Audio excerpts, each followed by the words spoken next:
Nexus.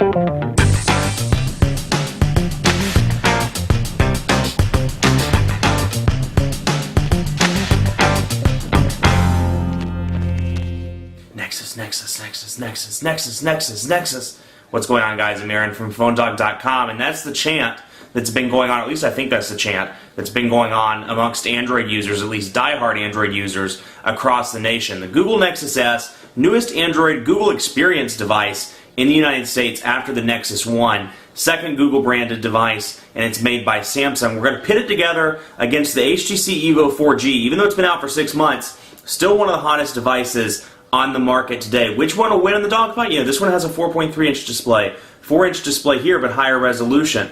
5-megapixel camera, 8-megapixel camera. Sprint's 4G doesn't support T-Mobile's 4G. Which one will win? We'll find out. But first, special thanks to our friends at Best Buy. They hook us up with devices. They hook us up with two of these, so we can give them to you in the One-Paw Bandit game. So special thanks to them, because that's pretty cool. And when you go in, you walk out working. So when you get this Nexus S, you don't have to deal with any sort of walking out not understanding the phone. You walk out working. Enough of that. Let's get into the dogfight.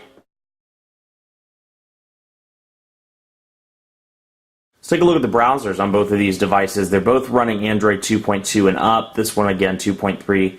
This one, 2.2. But that's beside the fact. They're both flash capable, so we can jump in here. And this is what I was talking about the display a few minutes ago. I don't know if you can see it in the camera, but you look at Google, the colors and the logo across those two devices, and you can see, I don't know if you can see, but if you can, the colors are much more vibrant on the Samsung Nexus S, thanks to the Super AMOLED display, than they are on the EVO 4G. So it's constant trade-off, bigger screen, or or more vibrant colors. So that said, let's navigate over to PhoneDog on both of these devices, PhoneDog.com. It is kind of funny because I have to almost not really apologize, but I did not care for the 2.3 keyboard at first, and still, aesthetically it's not my favorite, but I definitely have gotten to the point where I'm very comfortable using it. So, for all those people that put up with me on Twitter, as I was like, this keyboard's terrible, please forgive me.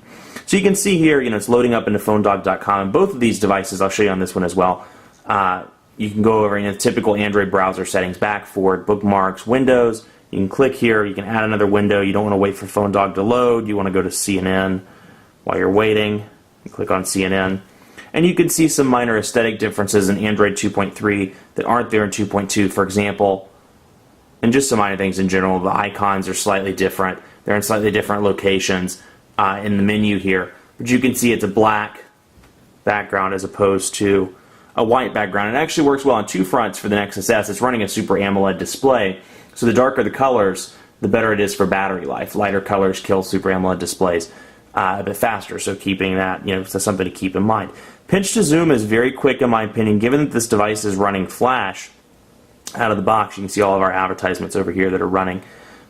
Pinch to zoom is very responsive, given that with videos running in the background, things of that nature, not really any lag whatsoever. It's definitely not as smooth as something like a Windows Phone 7 device or perhaps iOS, something of that nature, but given what it's capable of doing, it's certainly a good device. Let's take a look. Let me go into settings and turn that off. Auto rotate screen, or turn it on rather. Go back in the browser and you can see what it looks like in landscape mode. There's the browser, and you can pinch to zoom obviously over here as well. Now while I'm on the topic of aesthetic stuff, you'll notice that the navigation bar, and I'm jumping around a little bit, but the navigation bar, you'll see little things like different colors here, darker gray and darker gray with the voicemail, whereas this, it's running Sense, but you'll see that it's still the Sense-ish kind of black here, and a little bit different at the bottom. So it just goes to show, that this is running a carrier or manufacturer-installed overlay. This is running stock Android, but you can see they're both running Android and they look totally different. That's why. But you can see that a few changes in 2.3 versus stock 2.2. So pinch to zoom is good on that one. Let's jump back over to PhoneDog on the EVO, and you can see again, very responsive. This one, 6 months later, it's still considered one of the best, most high-end, fastest Android devices on the market. It consistently does well in all of our polls. You can see very fast with no lag whatsoever. Let's take a look at the market. Try to get all this in as fast as we can. This one actually has the new market. Google pushed out a new market a couple of weeks ago, and in the process of pushing it out, but for whatever reason, none of the 2.3 devices, at least that I've seen, have the new market yet. So when you jump in, You're going to see the older market on this one and the newer market on the EVO. Kind of backwards, but you know, what can you do? This is the older market. You see the apps, games, and T-Mobile tab. And just so you know, to answer some of the questions while I'm thinking about it, this one supports T-Mobile 3G. You can put in your AT&T SIM card, but it will only run on Edge, not on AT&T's 3G. So you can see the way it's organized. T-Mobile specific stuff or things that T-Mobile have recommended. They're grouped by books and reference, business, and things of that nature. And just to show you the EVO as a comparison, you can see a nice little thing up here at the top. And then you can see apps, games, and Sprint's custom tab as well over here where they've recommended some apps. There's some minor aesthetic changes, nothing major. I'll tell you the one thing that throws me every time. Swear on every single Android device they move the buttons on the bottom. So you have home, menu, back, and search, whereas on the Nexus S you have back, menu, search, and home. So I'm consistently, when I'm working with the EVO, I'm trying to hit back because I've been working with the Nexus S for a couple of weeks. So, you know, what can you say? You know, minor dilemma with a with phone reviewers. Just the life, man. It's the life. But you can see apps grouped in the same way, and then the carousel stays up at the top as you're scrolling through those. Now, one thing I have to give, let's go to just a top free application, for example. We'll go to Gmail. Not only in portrait mode does it look good, but it also looks good in landscape mode as well. They've done some improvements to the aesthetic in both portrait and landscape, so it doesn't get choppy as you go into that. And it's very easy to scroll over here and see the description, the reviews, things of that nature. So kudos to that. Hopefully the Nexus S will get that in the coming days. So let's take a look at the Gmail application on both of these devices. And granted, you know, this is running Android 2.3, this is running 2.2. You get the same Gmail application on both of these devices. If you're running 2.1 or behind or anything, you know, past that, you do not get this new Gmail application. It's available in the Android market, you know, so regardless of what you get out of the box on 2.2 or 2.3, you can always update. And you'll see some minor changes like the ability, I'll zoom in here so you can see the ability of those little buttons where you can change your email account or add a new one, or click on your inbox and go directly to a different folder. Otherwise, you'll see the color schemes are slightly different again because this is stock 2.3, whereas this has since installed over. But let's open up Moto Blur, for example, just to use that as an example. Let's open it up as an example to use that as an example. That is good English. That's real good English. So we'll scroll down and you can see as you scroll through the email, the header stays at top. So when you're halfway through the email and you're thinking, who did this come from? You can see the header.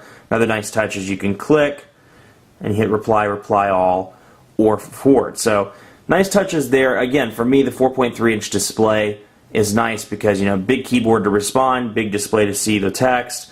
Then again, my eyes are terrible, so you probably don't really listen to what I say because my eyes are terrible, so anything, the bigger the better. But definitely the resolution's much better on the Nexus S. So that's a nice touch there. Let's take a look at the speed test, just jumping around here. Let's go into the speed test and see which one. Sprint versus T-Mobile. And we'll do 3G to 3G first and then 3G to 4G. Now the T-Mobile, the Nexus S, is not an HSPA Plus device, so it's not running T-Mobile's much ballyhooed 4G or HSPA Plus technology. So it doesn't have that going for it, but what it does have is a lot of other stuff going for it. So let's take a look, make sure these are both in Charlotte, and we'll see what they look like 3G to 3G. And then, like I said, we'll kick it into 4G on Sprint. Again, you know, this doesn't have HSPA Plus, but if you've seen the Nexus S versus G2 review, this one actually performed better, substantially better than the G2 did, which is an HSPA Plus device. So keep that in mind. 3,795 kilobits per second, so about 3.7 megabits per second on the download, as opposed to 1.7 megabits per second on the upload. This one didn't do so well. 238 kilobits per second on the download, 28 kilobits per second on the upload. That's slower than 56K, so that's slower than dial-up on the upload. Not too impressed there, but let's take a look. Let's activate 4G and wait for it to activate on the EVO, and then we'll run a second test with it active and see if that'll bridge the gap a little bit. Definitely not impressive numbers at all. Not impressed with that on the Sprint front. Let's wait for that to load up.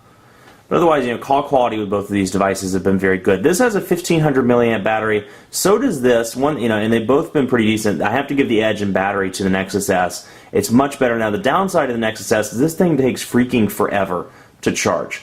You plug it on the charger. If you're the type of person like me, I often forget at night, and then throughout the day, I'm the type of person that will charge for 20, 30, 40 minutes. Then I'll go to a meeting, or I'll go somewhere, or I have errands to run, or work to do, or things of that nature. And, so I'll charge it for 30, 40 minutes and let it go. You can't do it with the Nexus S. It's absolutely impossible. It takes forever to charge. A full charge takes several hours. Whereas on the EVO, 30 or 40 minutes equals, 30 or 40%. So you get a nice little percentage boost. So while this one charges faster, the battery life is pretty miserable in my opinion. This one charges much slower, but the battery life is pretty good. And I've been impressed with it. Now that it's on 4G, let's test it again, see what it would come up with.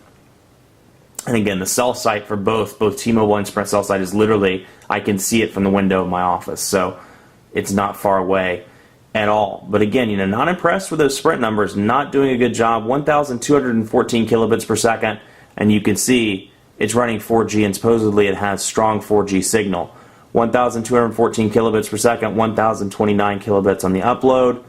On this one, bam, 3,828 kilobits per second, 1,367 kilobits on the upload on that one. So definitely wins the contest there. And let's take a quick look at the cameras before we go. Camera, 8 megapixels on the EVO, 5 megapixels on the Nexus S, and we'll take a quick picture of the keyboard over here. And it's really a tough call. I'm going to kind of spoil it, but it's really a tough call between these two devices. They're both decent in the camera department. I probably have to give the slight edge to the Nexus S. But honestly, you're not buying this device. Most likely, they're not buying it for the camera and the camera alone. So, not a huge deal. But in terms of camera, I'd probably have to give it to a slight edge to the Nexus S. I think the colors are richer and more crisp. So, all in all, it's Dogfight. Both of these devices are great devices. I have to crown a winner, though, and so I give it to the Nexus S. I think it's a well-rounded device, fantastic in the features department. Not to say that the EVO is not phenomenal. The one thing that this one has going for it, consumer appeal. Consumer appeal. Say it a third time. Consumer appeal. Easy to use. Somebody that's coming into a smartphone for the first time. Somebody that's not familiar, coming from BlackBerry, not really familiar with Android. It's an easy transition. I still think vanilla Android has a lot of work to do in that department. But the Nexus S, comparing these between each other, the Nexus S is the way I'd go. Much more coverage to come on PhoneDog.com with both of these devices. Be sure to like us on Facebook, Facebook.com/PhoneDog. We're giving away 100 iPads, Galaxy Tabs, BlackBerry Playbooks on Facebook, Facebook.com/PhoneDog.